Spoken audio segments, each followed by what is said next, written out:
ሰላም ኣብ ዝተፈላለዩ ኩርናዓት ዓለም ብምዃኑ ትከታተሉና ዘለኹም ክቡራትን ክቡራንን ነዚ ዕለት ዝሓዝናዮም ምዕባለታት ከም ስዕብ ተዋዲዶም ኣለዉ ዓበይቲ ነጥብታት ብምቕዳም ዝርዝሮም ክነስምዐኩም ኢና ንቻናልና ሓደሽቲ ዝኾንኩም ላይክ ሼርን ሳብስክራይብ እናገበርኩም ንኽትከታተሉና ንዕድም ሰናይ ጻንሒት ካብ ሕቡራት ዓረብ ኤሚሬትስ ማለያ ዘይብሎም ኣጽዋርን ተሽከርከርትን ናብ ኢትዮጵያ ይኣቲ ከም ዘሎ ሓደ መረዳእታ ኣመልኪቱ ምስልታት ሳተላይት ከም ዘመልክትዎ ካብ ወርሒ ታሕሳስ ነዘጥራሕ 6 ኣጽዋር ዝጸዓና ነፈርቲ ኣብ መዕርፎ ነፈርቲ ባህር ዳር ኣራጊፈን ተባሂሉ እዚ ኣብ መዕርፎ ነፈርቲ ሃረር ሜዳ ቦሌ ጎንደርን ሰመራን ከይሓወሰ ከም ዝኾነ እቲ መረዳእታ ይርድም ብዝርዝር እንምልከቶ ዛዕባ እዩ بخالي زينا بجنبار معرابن سلمتن أسلالفها ششو سراويت إثيوبيا زملكة حبريتا تزرقي حلون منجست إثيوبيا بجنبار معرابن سلمتن سلسته بجنبار دوبوبن عفار سلسته بدمرم شدشت أزتات أوافي رقم زركب الناتجلس إركاب ሚኒስተር ምክልኻል ሃገር ቅድሚ ሕዚ ብዝተፈላለየ መንገዲ ካብቲ ሰራዊት ንዝወፁ ኣባላት ጻውዒት ገይሩ ሚኒስተር ምክልኻል እቲ ሃገር ቅድሚ ሕዚ ካብ ሰራዊት ዝተነከዩ ብዲስፕሊን ዝተባረሩ ጥሮታ ዝወፁን ዝጠፉን ኣባላት ሰራዊት ምክልኻል ሃገር ዝነብሩ ወተሃደራት ናብ ሰራዊት ንኽምለሱ ብምልክት ተጸዊዖሎም እዚ ድማ መንግስቲ ኢትዮጵያ ኩሎም ጸገማት ብኹናት ንምፍታሕ ምውሳኑ ዘርኢ ተባሂሉሎም ኣብ ትግራይ እነካይዶ ኹናት ብጣዕሚ ሓጺር ክንገብሮ ኢና ኢሎም ጀነራል ጻድቃን ገብረትንሳኤ መንግስቲ ፌደራል ተመዛበልቲ ትግራይ ንኸይምለሱ ዓንቂፉ ኣይፈልጥን ክብሉ እውን ጀነራል ጻድቃን ገሊጾም ኣለዉ ኣይተ ኣሰፋ ብርሃ ድማ ካብ ሻዕብያ ንላዕሊ ጸላእ ህዝቢ ትግራይ የለን ክብሉ ተሰሚዖም ተደራዳርቲ ውዕሊ ፕሪቶሪያ ዝኾኑ ጀነራል ጻድቃንን ኣሰፋ ብርሃን ጸገማት ትግራይ ምስ ማእኸላይ መንግስቲ ብምዃን በር ምስ ሻዕብያ ብምዃን ዝፍታሕ ኣይኮነን በሃልቲኦም حبرات عرب إماراتس معقب كنبرلا خمس خل تجليسون بخالي زينا سراوي السودان عتق حيلي دعمل سريع سنكن عدكن مقرب كابه تشارنا بالسودان زعتوت كونفوي كم زكاز العلاو غير هذه نايجي أمر كال أوتون زرزر كنسمعكم ينام أبي أحمد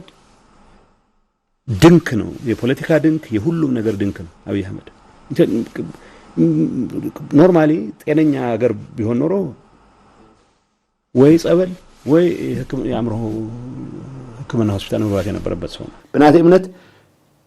ናይ ጤና ጸገሙ ስለዘለዎም ናይ ሕክምና ይምካቱ ዝግቦም ኣይተ ጌታቸው ረዳ 2014 2018 ሕወሓትን ብልጽግናን ኮይኖም ካብ አንዶቶም ዘውጽዎም ተመሳሰልቲ ሓሳባት ሕወሓት ኮይኖም አብይ አሕመድ ብፖለቲኩን አተሓሳስቡን ድንክ እዩ ጥዑይ ሃገር እንተዝኸውን ነይሩ ወይ ናብ መንጮለት ወይ ድማ ናብ ሕክምና ሕሙማት አእምሮ ከኣት ዝግብኦ ዝነበረ ሰብ ዝበሉሉ አንደበቶም ሕዚ ድማ ምስቲ ናብ ሕክምና አእምሮ ሕሙማት ከኣት ተለዎ ዝበልዎ አብይ ኮይኖም ነቶም ናይ ቀደም ብጸቶም ጥዕና ስለዘይብሎም ናብ حكمنا أمكاتو زجبهم كل تسامي عملهم أيت جيتاچو ردا تمالي لوم خمس خوانا خلون لوم دمات صباح خمس خون كما يمجنزاب أوي وم كما يك كامنا يتمالي جيج ممحارت ساين وم الناولو زركو بوزحات يوم ويس أول وي حكم يعمره حكمنا هوسبيتال مباراتي نبربت سون بناتي منت نايت عنا ጸገሙን ስለዘለዎም ና ሕክምና ይምካቱ ዝግቦም تمالي أبال فتسامي سرح وهاب قال سنترال كوماند تجراي بمخان مخت حزب تجراي قال سمسل عرسو سانه نمرغاص كم زخونم جبن جونوسايد تجراي ابل عز فصوم صلات حساب كن وراردينا خم زيولم ناب بلصغنا انت زدمر نيره اب هيوتي زي وصلي تعساس معن نيرو خم زيولم لومي مستم بحقي انت زي تفارينا يمدا انت تقاليسنا خنبل زبلوم زنور ان ابي احمد ابراهام بلاي يوحنس منغاغ اغنيو تشاغر دمق مكونن حزين قال حزب تግራይ ሓንሽሾም እንትመቆኒ ትግራይ ሃገር ዝብል ነይረም ካብ ዝብል ክሳብና ሕክምና ከኣተወሎም እንትብሉ ጽባሕ ድማ ዳግም ተገልዊጦም ካሊ ከም ዘይብሉ እንታይ መረጋገጽ ኣሎ ብምባል ዝጠራጠርዎም ሰባት ውሕዳት ይኮኑን ካብ ሕቡራት ዓረብ ኤሚሬትስ ማለያ ዘይብሉ ኣጽዋርን ተሽከርከርቲ ናብ ኢትዮጵያ ኣትኸም ዘሎ ተፈሊጡ ምስልታት ሳተላይት ከም ዘመልክትዎ ካብ ወርሒ ታሕሳስ ንነዘጥራሕ 6 ኣጽዋር ዝጸዓና ነፈርቲ ኣብ መዕርፎ ነፈርቲ ባህር ዳር ኣራጊፈን ተባሂሉ እዚ ኣብ መዕርፎ ነፈርቲ ሃረር ሜዳ ቦሌ ጎንደርን ሰመራን ከይሓወሰ ከም ዝኾነ እውን እቲ መረዳእታ ይምልከት እቶም ብዓለም ለኸ ትካላት ዝተተሓዙ ምስልታት ዋንነትን ናይ ኤሚሬትስ ዓረብ ከም ዝኾና ዝጥርጠራ ናይ ጽዕነት በረራታት ኣብ መዕርፎ ነፈርቲ ባህር ዳር ብተደጋጋሚ ተዓርፋ ተረኣየን ኣለዋ ኣብዚ ሓለፈ ቀዳም 7 ለካቲት 2018 ዓመተ ምህረት ዝተሰኣለ ምስሊ ሳተላይት ከም ዘመልከቶም IL 76 TD ዝዓይነታ ናይ ጽዕነት ነፋሪት ኣብ መዕርፎ ነፈርቲ ባህር ዳር ጠጠው ኢላ ዘርኢ እዩ ካብ ወርሒ ታሕሳስ ጀሚሩ መበገሲ መዕርፎ ነፈርቲ ኤሚሬት ዝገበረ ብውሕዱ 6 ናይ ጽዕነት በረራታት ከም ዝተኻየደ እዚአን ድማ ካብ አቡዳቢን ሊዋ አልሳፍራን ከም ዝብገሳ ኩለን ከዓ ኣብ ክልል አምሓራ መዕርፎ ነፈርቲ ባህር ዳር ከም ዝዓልባ እቲ መረዳእታ ሓቢሩ ብተመሳሳሊ ብርክ ዝበሉ ከበርተ ጽዋርን ኣጽዋር ዝሸከማ ተሽከርከርትን ካብ ሶማሊላንድ ተበጊሰን ናብ ኢትዮጵያ ኣትዋ ከም ዘለዋን ሰራዊት ምክልኻል ሃገር ከም ዝተረከበን ዝጠቅስ እቲ ሓበሬታ ካብዚአን ሓድሽቲ ናይ ሩስያ ወተሃደራዊ ናውቲ ብፍላይ ድማ ካማዝ 53949 ታይፉን ከይዝ ዝተባሃለት ብሩስያ ዝተሃነጸት 4x4 ጥይት ዘይበስዓ ዕጥቃዊ ተሽከርካሪት ሓንቲ እያ ከምኡውን ካብ ሕቡራት ዓረብ ኤሚሬትስ ንሰራዊት ኢትዮጵያ ዝተበርከተት ካሊዱስ ምካብ 20 ዕጥቃዊት መኪና ኣብዚ ቀረባ እዋን ናብ ኢትዮጵያ ከም ዝኣትወት ተፈሊጡ ኣሎ እተን ተሽከርከርቲ ተጻዒነን ዝኣትዋ ዘለዋ ጥይት ዘይበስዐን መኻይን ናብ ዓፋርን ምዕራብ ትግራይን ከም ዘምርሓ ድማ ዝረኸቡናዮ ሓበሬታ የመልክት ስርዓት ብልጽግና ኣብዚ ሕዚ እዋን ኣብ ዓለም ኣሎ ዝበሃል ዘመናዊ ዕጥቅታት ብምሉእ ናብ ትግራይ እናጓዓዘ እንትኸውን ማለያ ዘይብሉ ሰራዊት እውን ብኩሎም ወሰናት ትግራይ ተጸጊዑ ይርከብ ክሳብ ሕዚ 6 እዝታት ናብ ወሰን ትግራይ ተጸግዓ እንትኾና ካብዚአን ተን 3 ብምዕራብን ጸለምትን እተን 3 ድማ ብደቡብን ዓፋርን ምስ መካናይዘን ተሰሊፈን ከም ዝርከባ ኣብ ዝሓለፈ ሰሙን ምጽብጻብና ዝዝክር እዩ ኣብዚ ሕዚ እዋን ኣሰላልፋ ሰራዊት እቲ ስርዓት ከይተረፈ ሓበሬታታት እንዳወጹ ዝርከቡ ኮይኖም ግንባር ጸለምቲ ብዓስራይ እዝ ዝምራሕ ኮይኑ ቀንዲ ማእኸሉ ኣብ ማይ ጸብርን ደባርቅን ብምግባር ኣብ ትሕቲ ክልተ ኮራት ኣሰሊፉ ይርከብ ኮር 501 ክፍላት ሰራዊት 345168 ዝሓቆፈ ኮይኑ ዝሽፉነ ከባቢ ድማ ዙርያ ማይ ጸብሪ ጣብያ ማይ ተኽሊ ፍሉይ ቦታ ማይ ዳጉሻን ከባቢ ገዳም ዋልድባን ከም ዝኾነ ሸሊኾም ዝወጹ ሓበሬታታት ኣመልኪቶም ግንባር ምዕራብ ማለት እውን ወልቃይ ጸገዴን ሑመራን ሰፊሕ ሓይሊ ዝተዘርግሐ ኮይኑ ኮር 503 ማለት እውን ክፍላት ሰራዊት 637892 ብምክታት ንወረዳ ቃፍታ ሑመራ ካብ ማይ ተመን ጀሚሩ ክሳብ ማይ ካድራን ኣብርሃ ጅራን ኮር 502 ክፍላት ሰራዊት 6662 ኣብ ወረዳ ወልቃይት ካብ ዓድረመጽ ክሳብ ሞጉእ ዛሬማን ሰፊሩ ይርከብ ተባሂሉ ኮር 504 ማለት እውን ክፍለ ሰራዊት 97 ብደረጃ ሓለቃ ሽሕ ዝተወደበ መካናይዝድ ሓይሉ ኮይኑ ኣብ ወረዳ ወልቃይት ካብ ማይ ጥርዓ ክሳብ ተከዘ ከባቢ ጸሊሞይ ከምኡውን ኮር 304 ክፍላት ሰራዊት 647477 ድማ ኣብ ወረዳ ወልቃይት ጣብያ ዓዲ ጃሙስ ዓሪዱ ከም ዝርከብ ሓበሬታታት ኣመልኪቶም ኣለዉ ብስተን ዝተጠቐሳ ክፍላት ሰራዊት ምክልኻል ሃገር ፍሉይ ሓይሊ ኣምሓራን ዋርድያ ተከዘ ተባሂሉ ዝጽዋዕ ንምዕራብ ትግራይ ወሪሩ ዝርከብ ሓይልን ከምኡውን ውስን ንባዕሉ ሓይሊ ሰላም ኢሉ ዝጽውዕ ዕጡቕ ትግራይ ተሰሊፎም ከም ዝርከቡ ንፍላጥ ተኻኢሉ ኣሎ እዚ ሓይሊ ብሓደ ኮማንድ ንኽምራሕ ዝተወሰነ ኮይኑ ብፍላይ እቶም ናይ ትግራይ ዕጡቓት ምስ ሰራዊት ምክልኻል ሃገር ንኽሕንፈጹ መምርሒ ከም ዝወረደ ተፈሊጡ ኣሎ እዚ ከምዚ ኢሉ እንከሎ ሰራዊት ትግራይን ሰራዊት ኤርትራን እውን ምንቅስቃሳት ይገብሩ ከም ዘለዉ መረዳእታታት እናወጹ ይርከቡ ኣብዚ ሰሙን ሰራዊት ኤርትራ ክሳብ ዓብይ ዓዲ ዓዲግራትን ውቕሮን ኣትዩ ዝብል ብሰራዊት ሚድያ ስርዓት ብልጽግናን ስምረትን ብሰፊሑ እናተቃልሐ ዝርከብ ወረም ካብ ሓቂ ዝረሓቐ ከም ዝኾነ እዩ በብኻብኡ ዝርከቡ ነበርቲ ዝገልጹ ዘለዉ ሰራዊት ኤርትራ ካብ ኣዋጅ ወራር ትግራይ 2013 ዓመተ ምህረት ጀሚሩ ኣብ መሬት ትግራይ ዘሎ ምዃኑ ዝፍለጥ እኳ እንተኾነ ሓንቲ መዓልቲ ብዛዕባ ላዕላውነት ኣልዒሉ ዘይፈልጥ ብልጽግና ግና ሕዝን ዝሓስቦ ዘሎ ኩናት ከም ጉልባን ምጥቃም ሰፊሕ ፕሮፓጋንዳ ከፍይቱ ከም ዘሎ ይግለጽ ኣብዚ ሕዚ እዋን መንግስቲ ኢትዮጵያ ኣብዚ ሃገር ኣሎ ዝብሎ ኩሉ ዓመታት ናብ ወሰን ትግራይ ዘጸግዐ ኮይኑ ምንተ ሰላም ኢሉ ንዝሓለፉ 5 ዓመታት ካብ መረበቱ ተባሪሩ ኣብ ኬንዳ ዝመውት ዘሎ ህዝቢ ትግራይ ግን ሎምዶ ጽባሕ ኩናት ይለዓል ኣብ ስጋኣት ወዲቑ ይርከብ እቲ 2 ዓመታት ብኩናት 3 ዓመታት ድማ ብሰላሕታ ዝመውት ዘሎን ዝተሃሰየን ህዝቢ ትግራይ ሕዚ እውን ዳግም ዓውደ ውግእ ንምግባር ዝግበር ዘሎ ምሽብሻብ ኣይፋል ክበሃል ይግባእ ናይ ብዙሓት ማዕዳ እዩ ሚኒስተር ምክልኻል ሃገር ቅድሚ ሕዚ ብዝተፈላለየ መንገዲ ካብቲ ሰራዊት ንዝወፁ ኣባላቱ ፃውዒት ገይሩ። ሚኒስተር ምክልኻል እቲ ሃገር ቅድሚ ሕዚ ካብ ሰራዊት ዝተነከዩ ብዲስፕሊን ዝተባረሩ ጥሮታ ዝወፁን ዝጠፍኡን ኣባላት ሰራዊት ምክልኻል ሃገር ዝነበሩ ወተሃደራት ናብቲ ሰራዊት ንክምለሱ ብምልክታ ፀዊዑ ኣሎ። እቲ ኣብዚ ወርሒ ለካቲት ዝወፀ ምልክታ ቅድሚ ሕዚ ኣባላት ሰራዊት ዝነበሩ ብዝተፈላለየ ምክንያት ካብቲ ሰራዊት ዝወፁን ተመሊሶም ኣብ ሰራዊት ንምግልጋል ድልየትን ነስሓን ሃልይዎም ክሳብ ሕዚ ዕድል ዘይረኸቡ ኣባላት መሊሱ ክምዝግብ ይደሊ ይብል። ብመሰረት እዚ ካብ 2015 ዓመተ ምህረት ጀሚሮም እቲ ትካል ዘሰናበቶምን ባዕሎም ዝወፁን ብውትድርና ንሃገሮም ከገልግሉ ድልየት ዘለዎምን ብምውፅኦም ዝተጣዓሱን ቅድሚ ሕዚ ኣባላት ምክልኻል ሃገር ዝነበሩ ካብ መሰረታዊ ውትድርና ክሳብ ሓለቓ ሚእቲ ማዕርግ ዘለዎምን ትሕቲ 37 ዓመት ዝኾኑን ንክምዝገቡ ተፀዊዖም ኣለዉ። ከምኡ እውን ቅድሚ ሕዚ ኣባላት ሰራዊት ዝነበሩ ካብ ምክትል ሓለቓ ሚእቲ ክሳብ ሓለቓ ሚእቲ ዝኾኑ ትሕቲ 40 ዓመት ዝዕድሞምን ሕዚ ዘሎ እዋናዊ ኩነታት መሰረት ብምግባር ኣባላት ፅንፈኛታት ፋኖን ሸኔን ዘይኮኑን ኣብ ዝኾነ ፀረ ህዝቢ ዘይተሳተፉን ናይ ዝኾነ ፖለቲካዊ ውድብ ኣባል ዘይኮኑን እንትፅውዑ ኣባላት ሰራዊት ትግራይ ወይ ድማ ብናታቶም ኣፀዋውዓ ዕጡቕ ህወሓት ንዝነበሩ ግና ኣይተኸልከሉን። ንኣዲስ ኣበባን ከባቢኡን ተመዝገብቲ ኣብ ኣምባሳደር ዝርከብ ቀፅሪ ሚኒስተር ምክልኻል ንክልላት ድማ ኣብ ዞባን ወረዳን ዝርከቡ ኣብያተ ፅሕፈት ፀጥታን ምልሻን ካብ 5 ለካቲት 2018 ዓመተ ምህረት ጀሚሩ ኣብ ዘለው ተኸታተልቲ ናይ ስራሕ መዓልትታት ንክምዝገቡ ፀዊዑ ኣሎም። ተመዝገብቲ ብደረጃ ዞባ ዝተኣኻኸብሉ ቦታን ናብ ማእኸል መሰልጥን ዝኣተወሉ ዕለትን ኣብ ቀጻሊ ከም ዝግለጽ እቲ ዝወፀ ምልክታ ይጠቅስ። ሚኒስተር ምክልኻል ሃገር ኣብዚ ሕዚ እዋን ኩልዖ ይሸባሸበሉ ንዘሎ ኩናት ሚልዮናት ሰራዊት ዘሰልጥነ እኳ እንተኾነ ኣብ መብዛሕትኡ ዝሃገር ብፍላይ ድማ ኣብ ኣምሓራን ኦሮምያን ውግእ ዘየቋረፀ ምዃኑ ሕዚ መስርዕ ንምምላእ ፃውዒት ናብ ምግባር ኣትዩ ኣሎ። ስርዓት ብልፅግና ኦሮምያ ኣብቲ ክልል ዝነበረ ሰራዊት ምክልኻል ሃገር ተሓጢጡ ናብ ትግራይ ምጓዓዙ ስዒቡ ተመሳሳሊ ፃውዒት ምግባሩን በብሰሙኑ ዝምረቑ ብኣሽሓት ምልሻታት የሰልጥን ከም ዘሎን ምፅብፃብና ዝከር እዩ። እዚ ድማ መንግስቲ ኩሉ ነገር ብኩናት ንምፍታሕ ምውሳኑ መርኣያ እናተባሃለ ይርከብ።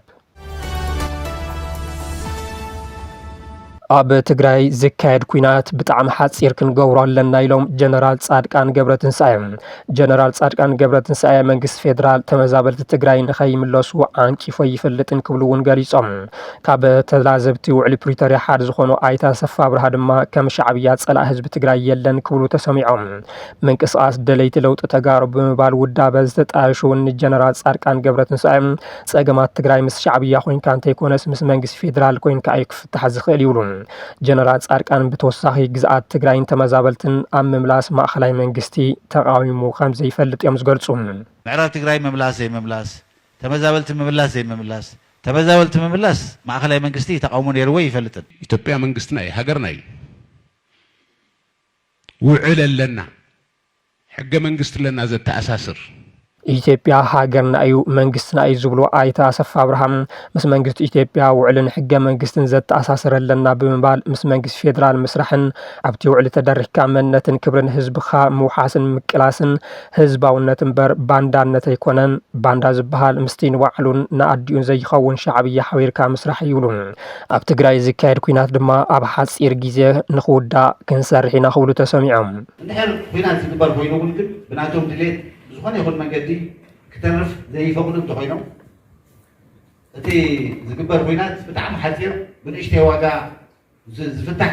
ክንገብሮ ኣለና። بمسارات وعلي بريتوريان حق منجستن مس منجست فيدرال كوين كأيو ربحان وحسنان حزب تجري زرقاق زبلو أسف أبراهام كونو جنرال صاركان جبرة السائم نمن تايم ما سلست عمتات ملو مع خلاي منجست أجماعات تجري كفتح زيك على نزبل حتى جنا أي من السوان حيلتاتهم حركة معرب تجري كوت أم تاريفو وارديات كزيلوم تجري نروى تكزن خيش أجر زعت قامن زسلتنا من زلا منجست فيدرال دو أي كونانيم وعلي بريتوريان ما كوسراويت مكلها الحاجر وز أزخون كلهم عطوات ካብ ግዛት ትግራይ ይውጽዶ ኣይብልን እዩ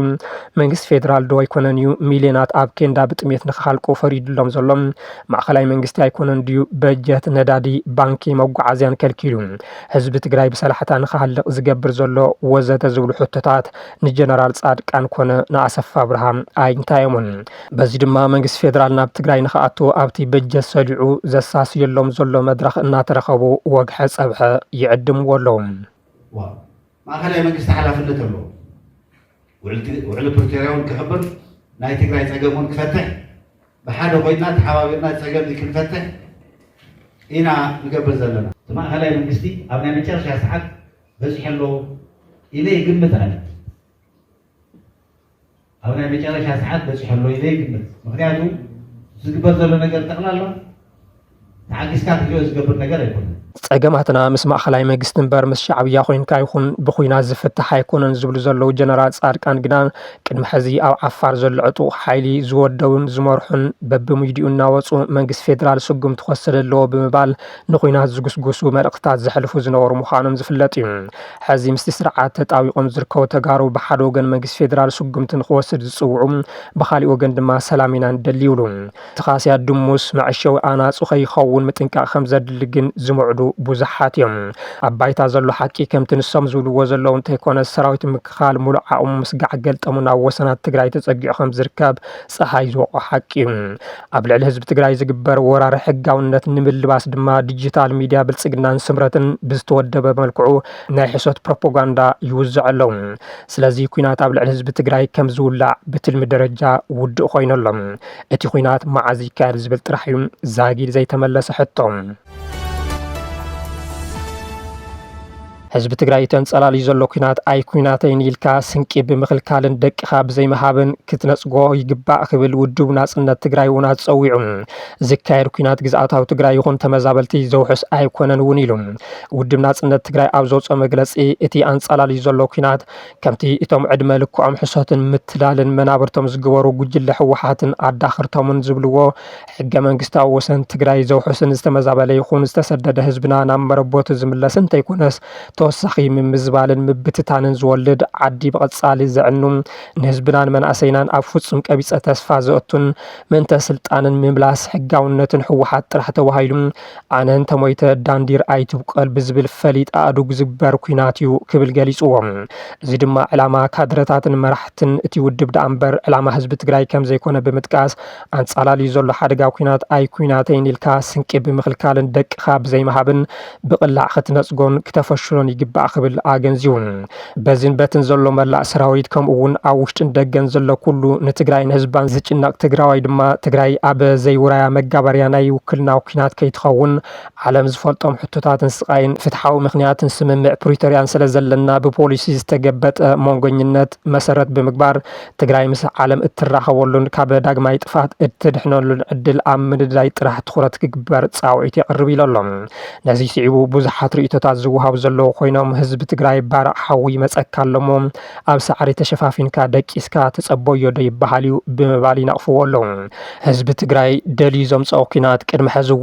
እውን ነይሩ ኣይፈልጥን ዝብሉ ርእቶ ወሃብቲ ክጭፍልቐካን ከም ህዝቢ ከጥፈአካን ንዝመፅእ ኣካል ከመይ ኢልካ ኣይ ኩናተይን ኢልካ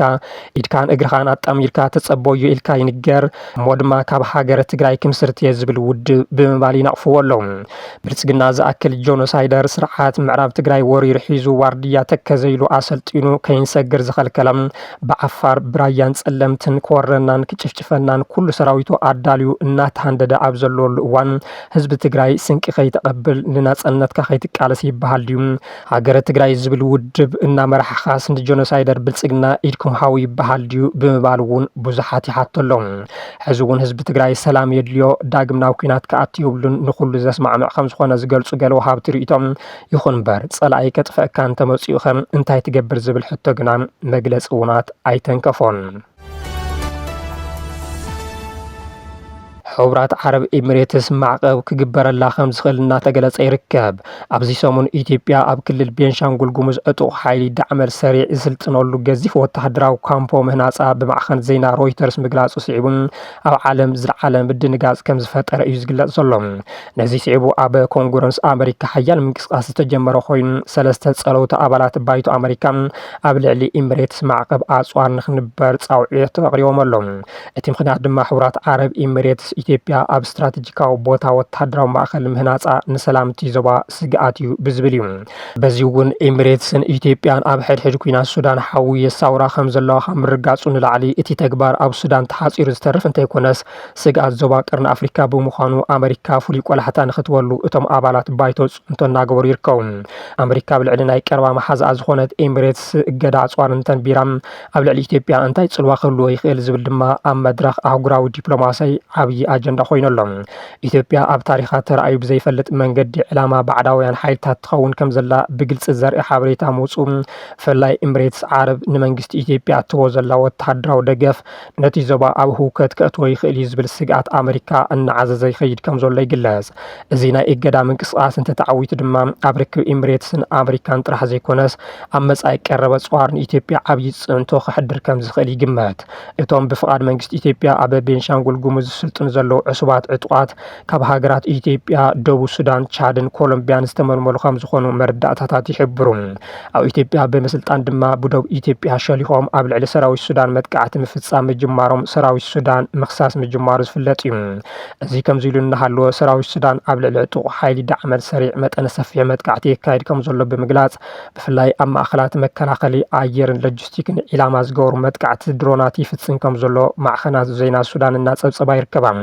ኣብዚ መወዳእታ ሰሙን ሰራዊት ሱዳን ካብ ቻድ ናብ ሱዳን ኣብ ልዕሊ ሰገራ ነቲ ዕጡቕ ሓይሊ ኣጽዋርን ነዳድን ጻዕና ኮንቮይ ብሰብ ኣልቦ ነፈርቲ መጥቃዕቲ ምክያዱ ዘርእዩ ምስልታት ወፂኦም ኣለዉ። እቲ ዝተፈጸመ መጥቃዕቲ ኣብ ደቡብ ቻድን ሱዳንን ብምዃኑ ድማ ኣብ ቻድ ዝርከቡ ስደተኛታት ሱዳናውያን ነተን ዝቃጸላ ዝነበራ ዕጥቅን ስንቅን ዝጻዕና ተሽከርከርቲ ከም ዝቐረጽዎን እቲ ሓበሬታ የረድም። እቶም ኣብ ቻድ ዝርከቡ ሚልዮናት ሱዳናውያን ስደተኛታት ናብ ሃገሮም ክምለሱ ዝኽእሉ ካብ መረበቶም ካብ ዘመዛበሎም ናይ ዓሌት ምጽናት ምልሻ RSF ሓራ ምስ ዝወፅእ ጥራሕ ከም ዝኾነ ዝኣምኑ እንትኾኑ ምቁራጽ ተኽሲ ስደተኛታት ወይ ተመዛበልቲ ናብ ሃገሮም ክምለሱ የኽእሎም እዩ ዝበሃል ኣባህላ ነቲ ሕዚ ዘሎ ዘስካሕክሕ ኩነታት ንምዕቃብ ጥራሕ ዘገልግል ተንኮለኛ ሓሳብ ይብሉ። ሰራዊት ሱዳን ኣብቲ ዝሓለፈ ሰሙን እውን ኣብ ልዕሊ ማእኸል ፀረ ኣየር ዕጡቕ ሓይሊ ወሃቢ ህፁፅ ደገፍ መጥቃዕቲ ብምፍጻም ከም ዘዕነዎ ምግላጹ ዝዝከር እዩ። ዜናታትና ኣብዚ ዛዝም ሰላም